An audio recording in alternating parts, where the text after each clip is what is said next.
যারা বিএনপি নেতৃবৃন্দরা আছেন তাদের মাধ্যমে। বন্ধুরা আমার, ইতিমধ্যেই বহুদলীয় গণতন্ত্রের প্রবক্তা জিয়াউর রহমানকে স্মরণ করছি।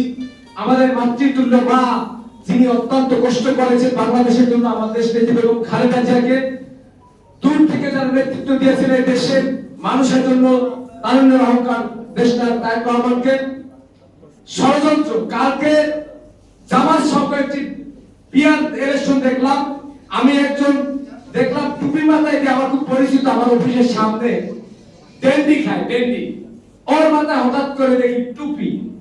আমি বললাম যে ভাই তোমার মাথায় টুপি ভালো হয়ে গেছে, তোমাকে ধন্যবাদ।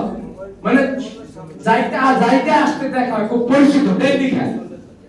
তারপর আমি বললাম কি তুমি কি মিছিলে গেছিলাম? কোন মিছিলে? জামাতে।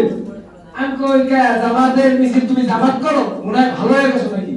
কয় না, শেখ হাসিনা সরকার যেভাবে বাবা ডেন্ডি আর মাদকের সরাসরি করেছে, তাতে 30% আমরা হব।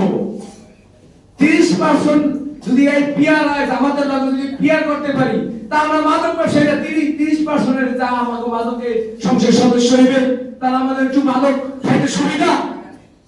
আমি বললাম মনে মনে করলাম আমাকে তো বুদ্ধি বেশি। এর মানে বুঝেন, জামাত সহ সর্বদারা মাদককে প্রতিষ্ঠিত করতে চায়, কিন্তু জনগণের ভাইকে উন্নয়ন করতে জামাত চায় না।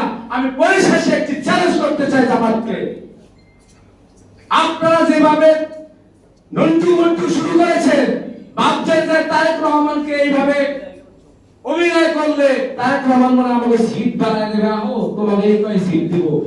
এই তারেক রহমান সেই তারেক রহমান নয়, এই তারেক রহমান শেখ পরিবারের নয়। তারেক রহমান গণতান্ত্রিক বহুদলীয় গণতন্ত্রের প্রবক্তা জিয়াউর রহমানের সন্তান এবং দেশের সবচেয়ে মাতৃতুল্য নেত্রী, যে আপসীন নেত্রী, দেশ নেত্রী এবং খালেদা জিয়ার সন্তান তারেক রহমান। তারেক রহমান ভোটে যদি নির্বাচিত হয়, সে দল থাকবে, ভোটে নির্বাচিত না হলে থাকবে না। সবাইকে পরিশেষে সবাইকে ধন্যবাদ, সবাইকে ধন্যবাদ।